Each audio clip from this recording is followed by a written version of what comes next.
حضرت لقمان حکیم نے اپنے بیٹے کو کہا 3 نصیحتیں تجھے کرنے لگا ہوں، یہ 3000 نصیحتوں کا خلاصہ ہے، اور ان میں بھی 2 کو یاد رکھنا، 1 کو بھول جانا۔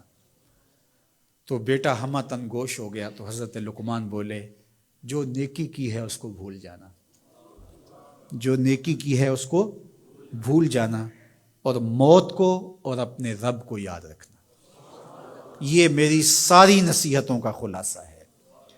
جو نیکی کی ہے وہ بھول جانا، چاہے وہ کسی شخص کے ساتھ کی ہے، چاہے وہ نیکی عبادت کی صورت میں ہے، چاہے وہ ریاضت کی شکل میں ہے، خدمت انسانی ہے، کسی رشتہ دار کے ساتھ نیکی کی ہے، تو کہا بھول جانا جس طرح کی ہوئی نہیں ہے۔ حضرت معاذ بن جبل رضی اللہ تعالیٰ عنہ حضور کے روضہ انور کے سامنے بیٹھ کے رو رہے تھے۔ حضرت عمر گزرے تو پوچھا اے معاذ کیوں رو رہے ہو؟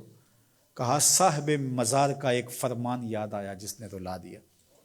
کہا وہ کیا فرمان ہے؟ کہا ایک دن حضور نے کہا تھا ادنا سی ریا بھی شرک ہے، تھوڑی سی ریاکاری بھی شرک ہے۔ اللہ صرف اس عمل کو قبول کرتا ہے جو محض اس کے لیے کیا جائے۔ تو نیکی خالص اللہ کے لیے کریں گے تو قابل قبول ہے۔ اللہ تعالیٰ غیرت والا ہے، وہ کسی اور کو اپنے ساتھ شریک ہونا پسند نہیں کرتا۔ تو جب بھی نیکی کرو، یہ سلس دین ہے، انما الاعمال بالنیات۔ اس حدیث کو علماء نے کہا ہے 3 حصہ دین کا اس میں ہے کہ اعمال کا دار و مدار نیتوں پہ ہے۔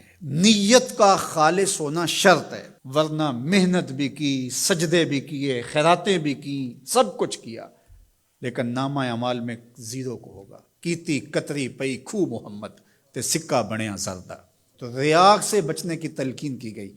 حضرت لقمان حکیم نے کہا جو نیکی کی ہے اس کو بھلا دینا، اللہ کو اور اپنی آخرت کو کبھی فراموش نہ کرنا۔ جب آخرت مستحضر رہتی ہے، ہر وقت بندہ خیال میں رہتا ہے کہ میں اللہ کے حضور پیش ہونا ہے، ایک میدان لگنا ہے، وہاں ترازو گڑے گا، اعمال تولے جائیں گے، تو خود بخود اپنا محاسبہ کرتا رہتا ہے۔ یہاں وہ کچہری خرید سکتا ہے، عدالتیں خریدی جا سکتی ہیں، تھانے یہاں بک جاتے ہیں، یہاں منصف بک جاتے ہیں، لیکن وہاں اللہ کی پولیس نہیں بکے گی، وہاں کے تفتیشی نہیں بکیں گے، وہاں کے تھانے، وہاں کی کچہریاں نہیں بکیں گی، وہاں ترازو پورا وزن تولے گا۔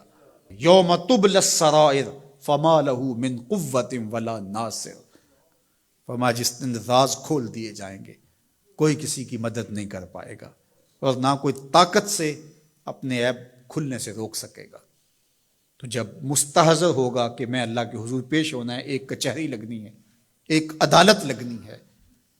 آج مکار آدمی، جھوٹا آدمی، خائن آدمی، بد کردار آدمی بچ کے نکل جاتا ہے، عدالتوں کو چکمے دے جاتے ہیں، لوگ عدالتیں خرید لیتے ہیں، دھمکا لیتے ہیں، سب کچھ ہو جاتا ہے اس دنیا میں۔ طاقتور کی کوئی بات نہیں کرتا، کمزور پھٹے چڑھا دیے جاتے ہیں، لیکن ایک عدالت ایسی لگنے والی ہے جہاں انصاف ہوگا، جہاں عدل ہوگا۔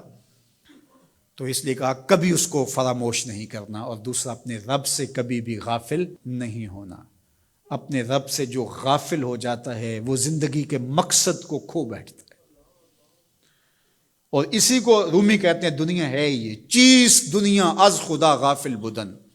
دنیا کیا ہے؟ کہا سونے چاندی ہیرے جواہرات کا نام دنیا نہیں ہے، خدا سے غافل ہو جانے کا نام دنیا ہے۔ تو اس لیے اللہ کے ذکر سے، اس کی یاد سے، اس سے کبھی بھی غافل نہیں ہونا چاہیے۔ اور اگر کوئی اس سے غافل ہو گیا تو سن لو وَلَا تَكُونُوا كَالَّذِينَ نَسُوا اللَّهَ فَأَنسَاهُمْ أَنفُسَهُمْ اولئک هم الفاسقون۔ کہا ان لوگوں کی طرح نہ ہو جانا جو خدا سے غافل ہو گئے۔ تو جب وہ خدا سے غافل ہو گئے، اللہ نے انہیں ان کی ذاتوں سے بے خبر کر دیا۔ کسی نے کہا اقبال سے کہ تو نے خود ہی کا سبق کہاں سے لیا تھا؟ کہا قرآن کی اس آیت سے لیا تھا۔ اور یہ بات ذہن میں بٹھا لیں، اپنے لیے بھی اور اپنی اولادوں کی تباہ میں راسخ کریں جیسے بھی ہو سکے، کہ ایک چیز کو بھول جانا ہے، جو نیکی ہو گئی بھول گئے، اور اللہ کو بھی یاد رکھنا ہے اور آخرت کو بھی یاد رکھنا ہے۔ یہ چیز یاد رہ گئی تو سمجھ جاؤ خیر ہے، اور اگر یہ 2 چیزیں بھول گئیں اور جو بھولنے کی چیز ہے وہ یاد رہی تو سمجھو ہم نے اپنا سب کچھ لٹا دیا